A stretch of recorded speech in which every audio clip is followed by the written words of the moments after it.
बिस्मिल्लाहिर्रहमानिर्रहीम। अस्सलामुअलैकुम वरहमतुल्लाहि वबरकातुहू। मैं बोल रहा हूँ कमर सोरवर्दी।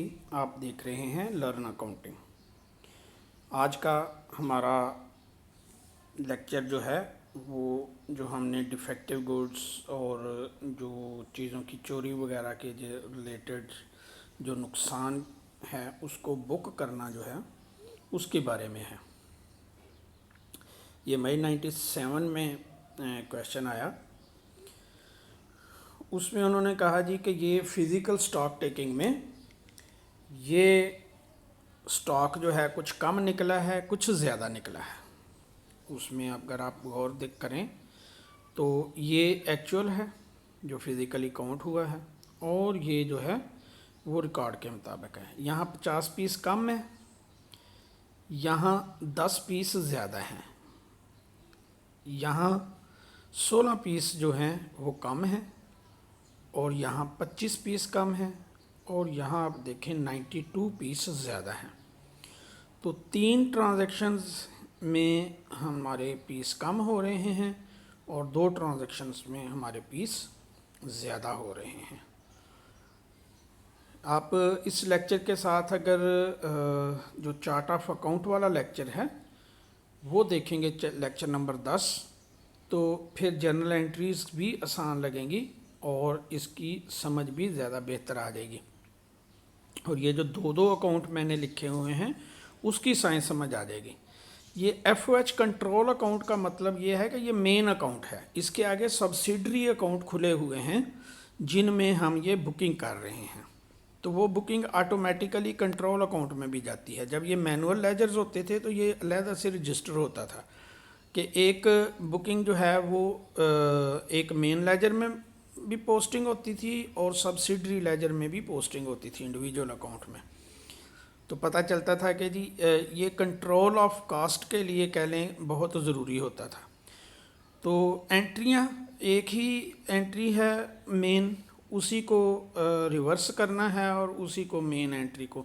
जब लॉस होगा तो हमारा एक्सपेंस बढ़ जाएगा। FOH कंट्रोल अकाउंट 250 रुपये, 25 यूनिट 10 रुपये के हिसाब से कम हुए, और मटेरियल जो है वो हमारा एक एसेट कम हो जाएगा, ये क्रेडिट हो रहा है।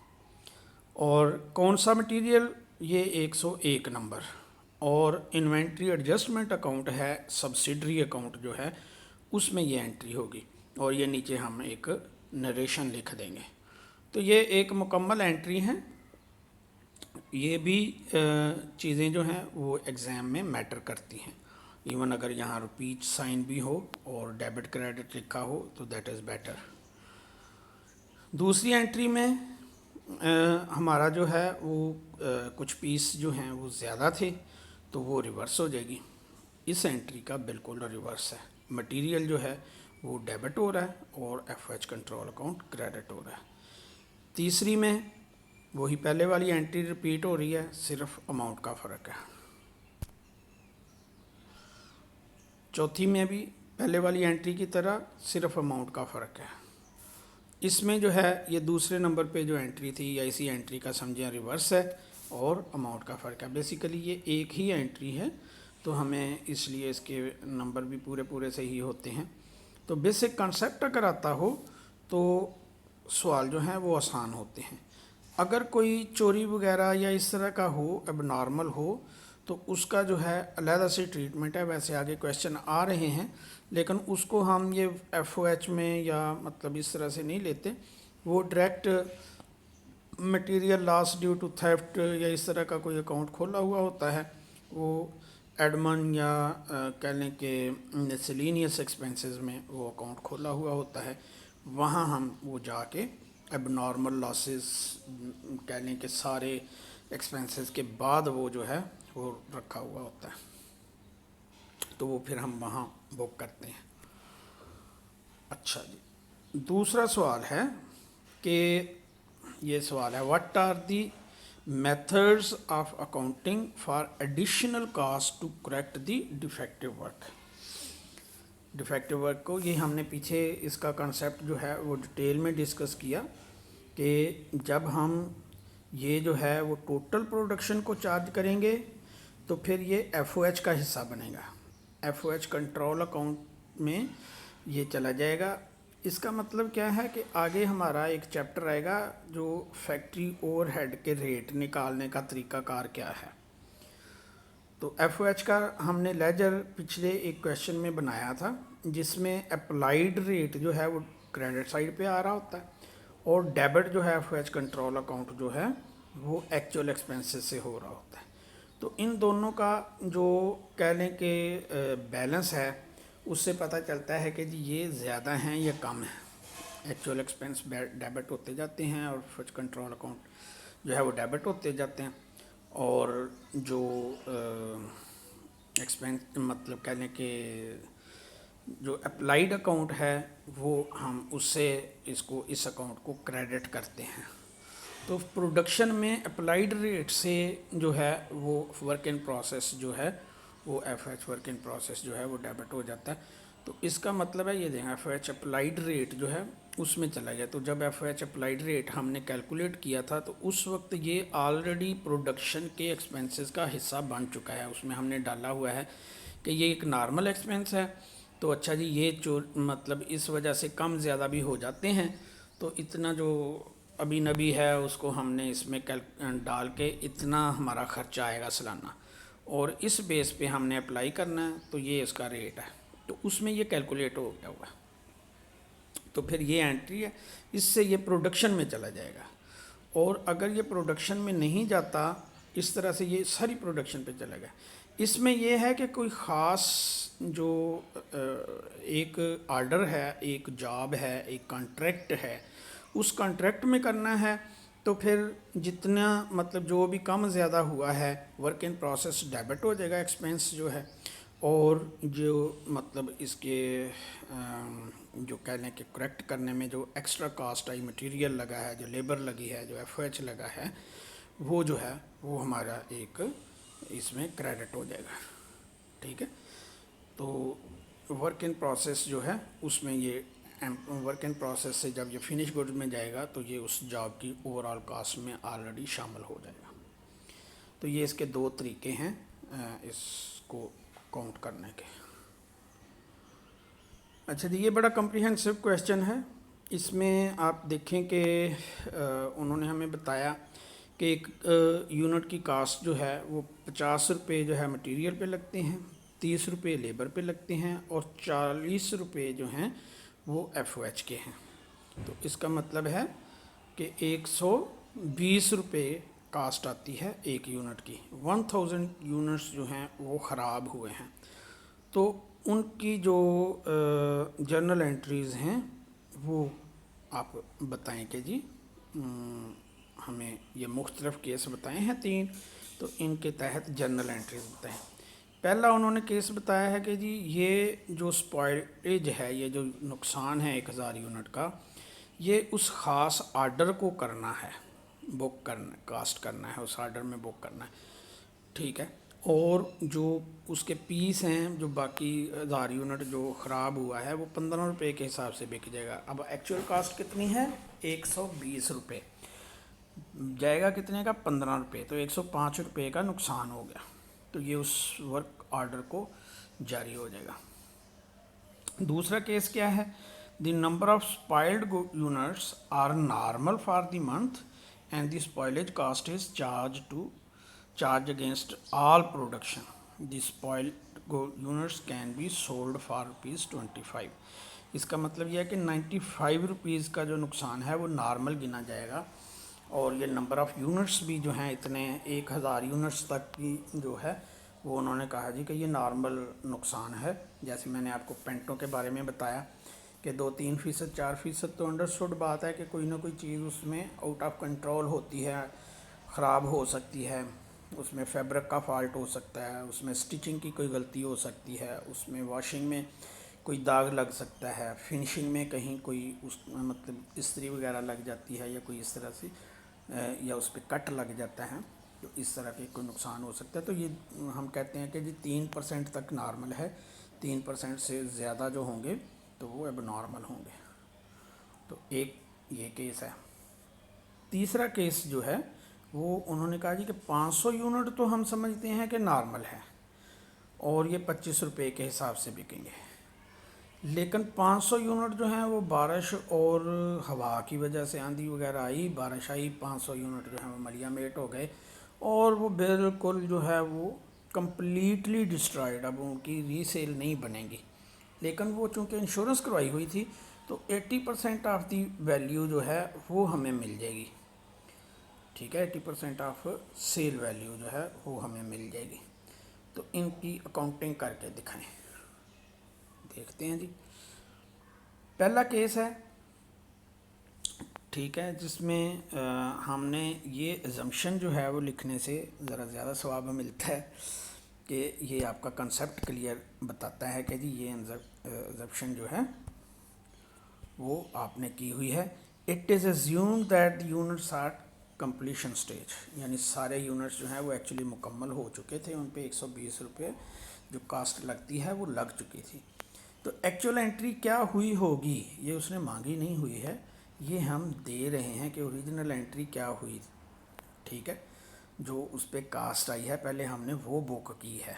वर्क इन प्रोसेस इतने का लग गया जी, मटेरियल लेबर इतने का लग गया, फैक्ट्री ओवरहेड इतने के लग गए, ये एक्सपेंस अब बुक हो गए।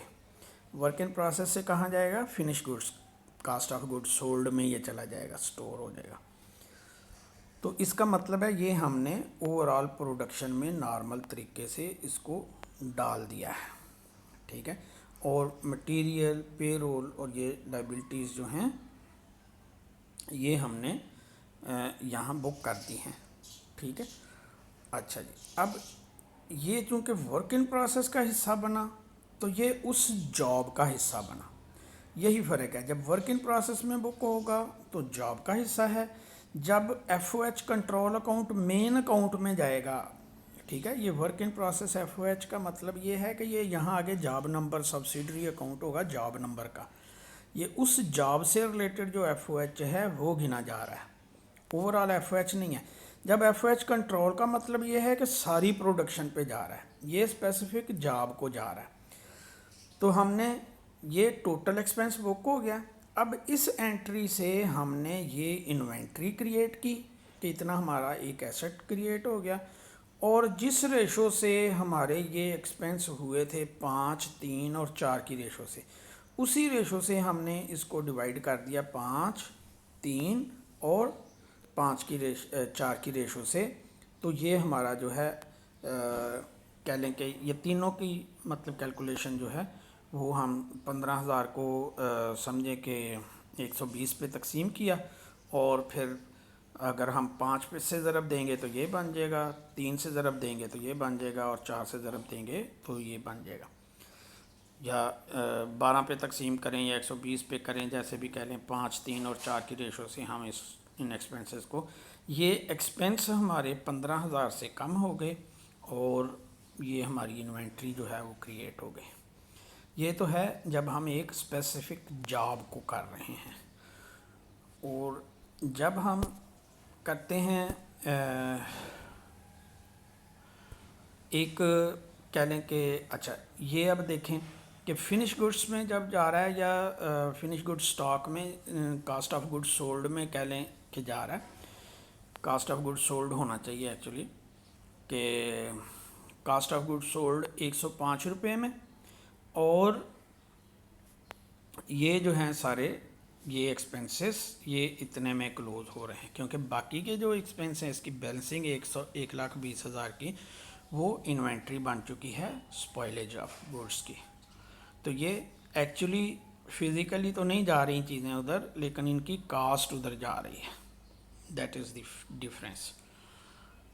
अच्छा, अब दूसरी जो हमारी एंट्री है, दूसरा जो ट्रीटमेंट है कि जब हम ओवरऑल प्रोडक्शन को करते हैं तो ओरिजिनल एंट्री वही है जो पहले हमने की, कि ये ओरिजिनल एंट्री हुई थी। अब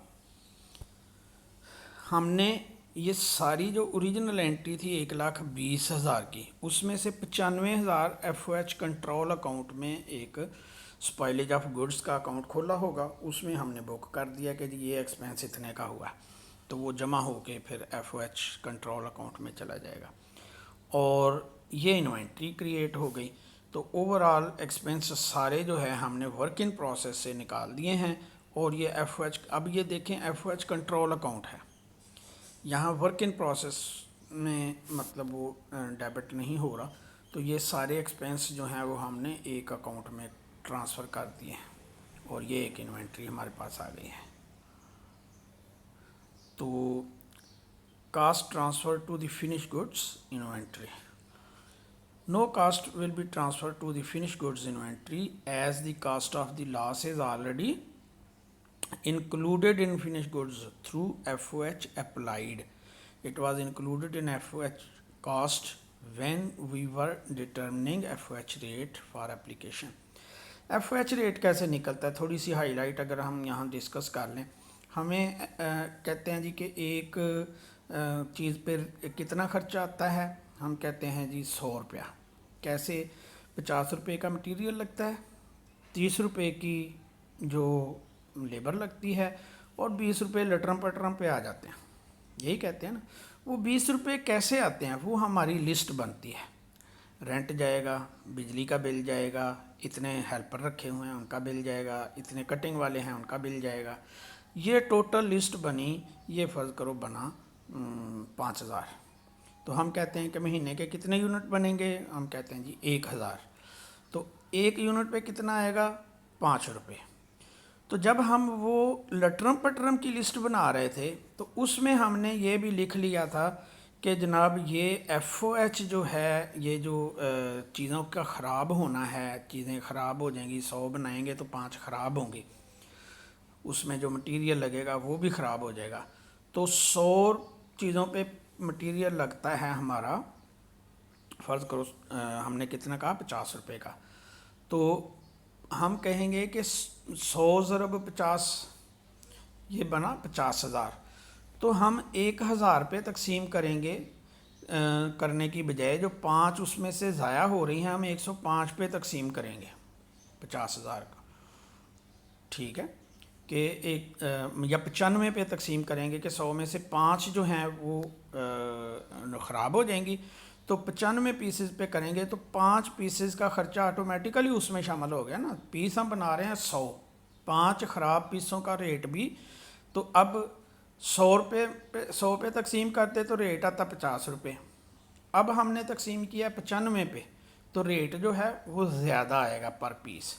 तो वो इस तरह से FOH का रेट जो है वो हम शुरू में जब अप्लाइड एप्लीकेशन रेट जो है, ये आगे पूरा चैप्टर है तो हम वहाँ डिस्कस करेंगे, लेकिन यहाँ कंसेप्ट क्लियर करने के लिए ये ज़रूरी था कि ये कैसे जो है ओवरऑल प्रोडक्शन का हिस्सा बन गया। अच्छा जी, अब है कि जो उन्होंने कहा जी कि ये इंश्योरेंस है और आधे जो हैं ख़राब हो गए हैं और आधे जो हैं वो नॉर्मल हैं। तो ओरिजिनल एंट्री वही है, 1,20,000 की एंट्री है, वर्क इन प्रोसेस में चले गए और ये हमारी लाइबिलिटीज़ और मटेरियल वगैरह में क्रेडिट कर दी। अच्छा, अब यहाँ एंट्री क्या हो रही है, 25 रुपये के हिसाब से जो 500 यूनिट हैं वो 12,500 के ये बन गए। और अब है कितने का, टोटल यूनिट्स कितने के हैं, ये यूनिट्स हैं 1,20,000 के। तो ये 500 यूनिट की एंट्री ये है, ठीक है, जो नॉर्मल लॉस है कि ये तो बिक जाएंगे इतने के, और ये हमारा लॉस हो गया, ये हमने मेन अकाउंट में ओवरऑल प्रोडक्शन को साइन कर दिया। ये एंट्री हम पहले भी देख चुके हैं, ये एंट्री हो गई वो। अब इसमें आएगा कि इंश्योरेंस के लिए एंट्री क्या बनेगी। इंश्योरेंस के लिए ये है कि इंश्योरेंस क्लेम हमारा एक एक्सपेक्टेड कह लो कि रिसीवेबल बन गया कि जी 60,000 का हमारा नुकसान हुआ, हम 60,000 क्लेम कर रहे हैं उनसे, और 60,000 जो है वो हमने एक्सपेंस वगैरह जो है अपना वर्क इन प्रोसेस का जो हमारा एक एसेट था उसको हमने डिस्पोज ऑफ कर दिया, सारा इधर डाल दिया। अब ये हमारी एंट्री यहाँ ख़त्म हो जाती है। अब जब यहाँ से पैसे आएंगे, कितने आएंगे, वो पूरा चेक करेंगे कि जी हाँ जी वाकई आंधी ही से ख़राब हुए हैं, कहीं गुम तो नहीं हुए, वो रिकॉर्ड शिकार्ड चेक करेंगे। और वो ख़राब शुदा चीज़ें सम टाइम देखते हैं, इंश्योरेंस वाले देखते हैं ना कि गाड़ी कैसे लगी है वो, तो ऐसे ही वो अपना इंश्योर करेंगे, रिपोर्ट बनाएंगे, फिर कहेंगे जी ठीक है, ये चूँकि इन्होंने प्रॉपरली उसको स्टोर नहीं किया हुआ था, ये है वो है, तो हम आधी इसकी इंश्योरेंस देंगे। या वो कहते हैं जी कि सारा कुछ ठीक था, सारी शराइत इंश्योरेंस की पूरी होती हैं तो हम पूरा दे देंगे। तो अगर वो कहते हैं कि जी हम आधी देते हैं, फ़र्ज़ करो 30,000 से बैंक डेबिट हो गया और बाकी का 30,000 नुकसान है, वो एक्सपेंस में चला जाएगा, ओवरऑल एक्सपेंस में, ठीक है। और इंश्योरेंस क्लेम जो है वो हमारा ज़ीरो हो जाएगा जब इंश्योरेंस फाइनली डिसाइड हो जाएगा, ठीक है जी। इसमें कोई कास्ट जो है इस एंट्री में हम फिनिश गुड्स को कुछ असाइन नहीं कर रहे। इसके साथ ही हमारा जो डिफेक्टिव गुड्स पे लेक्चर्स थे वो ख़त्म हो जाते हैं। इससे रिलेटेड अगर किसी स्टूडेंट को कोई भी कन्फ्यूजन हो तो वो हमसे व्हाट्सएप नंबर पर रब्ता कर सकता है, हमारे ईमेल पे एड्रेस कर सकता है। कॉल्स सुनना मुमकिन नहीं होता, हम व्हाट्सएप पे रिप्लाई करेंगे इंशाल्लाह। नेक्स्ट लेक्चर जो है वो हमारा होगा कास्ट ऑफ गुड्स सोल्ड और इनकम स्टेटमेंट से रिलेटेड जो क्वेश्चंस हैं वो हम हल करेंगे इंशाल्लाह।